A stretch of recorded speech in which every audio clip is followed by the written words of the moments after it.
हर महीना वैन के 800 रुपए बचाने के लिए हम लोगों ने साइकिल से स्कूल जाना चालू कर दिया था। ये हो गई। 4 लौंडे थरथराती ठंड में साइकिल से स्कूल जाते हैं, ब्लेजर, टोपा, मफलर बांध बुंदा के। एक तो ये ब्लेजर बहुत अजीब था हमारे स्कूल का। 2 जेब थी हमारे ब्लेजर में और 2 ही अंदर की साइड थी। हमारे स्कूल वालों को लगा कि बाहर जेब का क्या ही यूज हो सकता है, इसलिए उन लोगों ने बाहर जेब ही नहीं दी। क्या करूं मैं इस जेब का? ठंडी लग रही है तो हाथ अंदर वाली जेब में ही डाल के चलना पड़ता था। कोनी से साइकिल चला के आते थे हम लोग स्कूल। सबको ऐसा लगता था कि हम लोग अपाहिज हैं। और फिर एकदम से हम लोग हाथ बाहर निकाल लेते थे।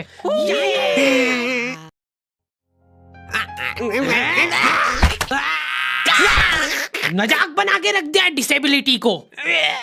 अपाहिज लोगों की रिस्पेक्ट कम हो गई थी हमारी वजह से, लेकिन लड़कियां खुश हो गई थी इस इनोवेशन से। उनको लगा था कि ब्रा का खर्चा नहीं करना पड़ेगा, अपना जो भी सामान है उसको एकदम जेंटली इन जेबों के अंदर प्लेस कर देंगे। लेकिन इसमें एक छोटी सी दिक्कत थी। स्कूल वालों ने लड़कियों के ब्लेजर में एक ही जेब रखी थी। तुम लोग नहीं समझोगे कितना मुश्किल होता है एक ही जेब में इतना सारा सामान घुसाना। हर रोज लेट होते थे हम लोग स्कूल, क्योंकि मेरी साइकिल की चेन ढीली थी। थोड़ी सी भी स्पीड बढ़ाते थे तो वो चेन उतर जाती थी।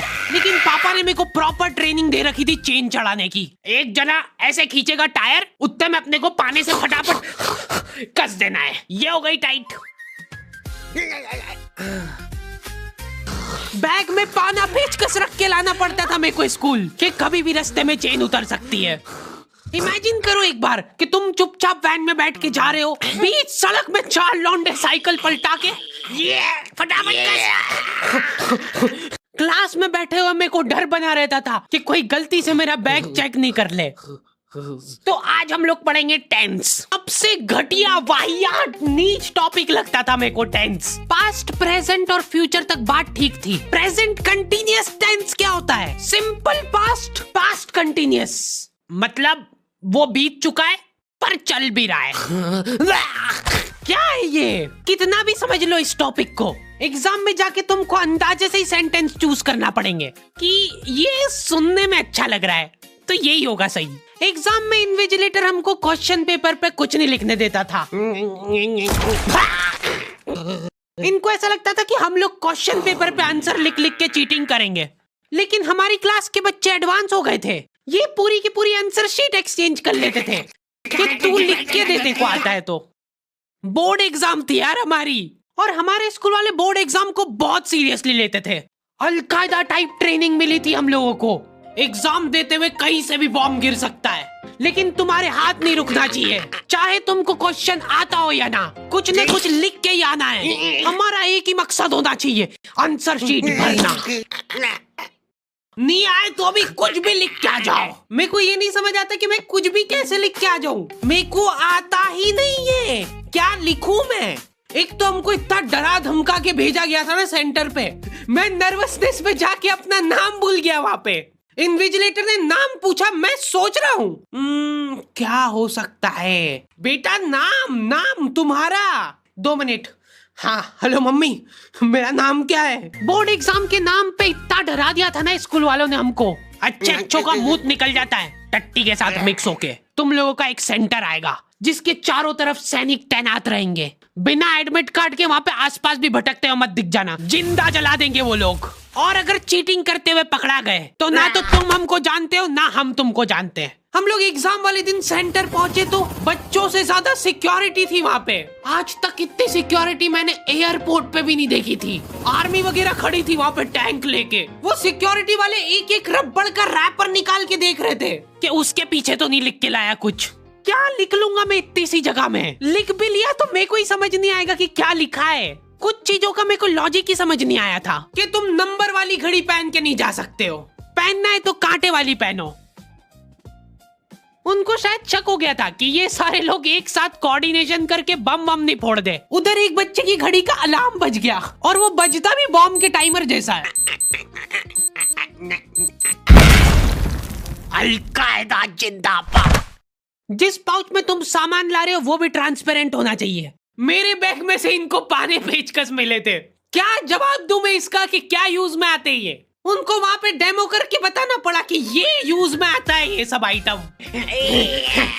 फिर बाकी बच्चों ने भी कंफर्म करा कि हाँ देखा तो है हमने इनको रास्ते में ये हरकत करते हुए। ये सब देख के उन्होंने मेरे पाने पेचकस तो हाथों हाथ नाली में फेंक दिए थे। हमारे एक साथी की जेब में से ड्रग्स बरामद हो गए थे।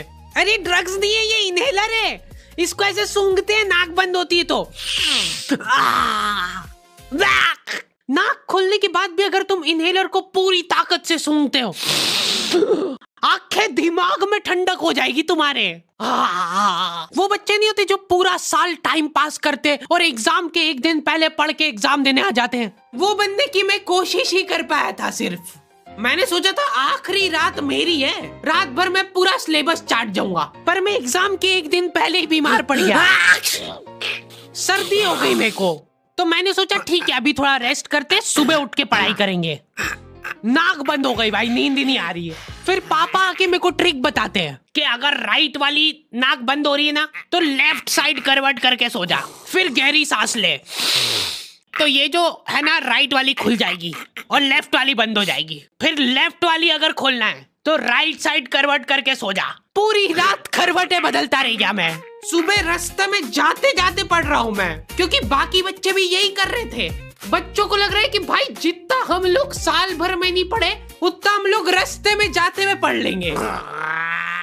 रास्ते में ऐसे कॉपियां लेके घूम रहे जैसे इनसे ज्यादा पढ़ाकू कोई हो ही ना। सुबह हम सब लोग सेंटर लेट पहुंचे क्योंकि साइकिल की चेन उतर गई थी, तो रास्ते में वो कर रहे थे। और क्वेश्चन पेपर भी लेट हो गया था उस दिन।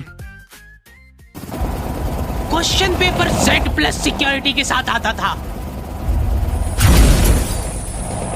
10 बॉडीगार्ड लेके आते थे एक जरा सा पार्सल।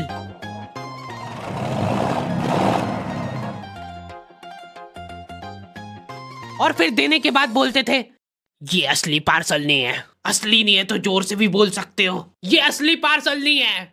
ये लोग पता नहीं किसी को तो गुमराह करने की कोशिश कर रहे थे। इनको डाउट था कि इतनी सिक्योरिटी के बाद भी कोई पेपर चोरी कर लेगा, तो ये लोग इतनी सिक्योरिटी में नकली पेपर लेके आए। असली पेपर तो एक और बॉडीगार्ड नाले में तैरता हुआ लेके आ रहा है। ये पाने पेचकस किसने डाले नाली में? ये लो। मजाक कर रहे थे हम तो, यही है असली क्वेश्चन पेपर। जाओ बांट दो फटाफट।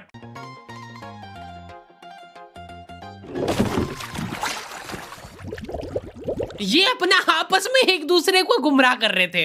एक बार बस सोच के देखो कि ये सारी हरकतों के बाद भी अगर पेपर लीक हो गया, सोचो एक आदमी टेलीग्राम पे क्वेश्चन पेपर बेचने लग गया था, वो भी एग्जाम के महीने भर पहले से, तब तक क्वेश्चन पेपर बना भी नहीं था। तो अब जो आदमी हमारा क्वेश्चन पेपर सेट करने बैठा, उसने सोचा कि उसका काम इजी हो सकता है, क्यों ना थोड़ा सा स्मार्ट वर्क कर लिया जाए। उसी ने सबसे पहले वो फेक क्वेश्चन पेपर खरीदे और वैसे के वैसे चेप दिए। जिसने पेपर लीक करा था वो खुद सोच में पड़ गया कि ये कैसे हो गया। एग्जाम खत्म होने के बाद इन्विजिलेटर को बहुत मजा आता भाई कॉपियां छीनने में। एक सेकंड भी किसी को ज्यादा नहीं मिलना चाहिए। बस एक बार टाइम ओवर होने के बाद कैसे लिखा तूने?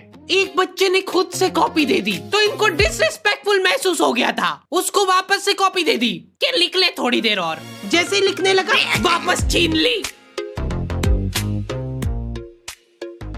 ओके, तो दी एंड हो चुका है। पिछली बार मैंने तुम लोगों को 2.5 लाख लाइक का एम दिया था, जो कि तुम लोगों ने बहुत आसानी से कर दिए थे। तो इस बार एम रखते 3.5 लाख लाइक्स का। जैसे तुम लोग 3.5 लाख लाइक का एम कंप्लीट करोगे, अगला एपिसोड में सीधा अपलोड कर दूंगा। मिलते हैं नेक्स्ट वीडियो में।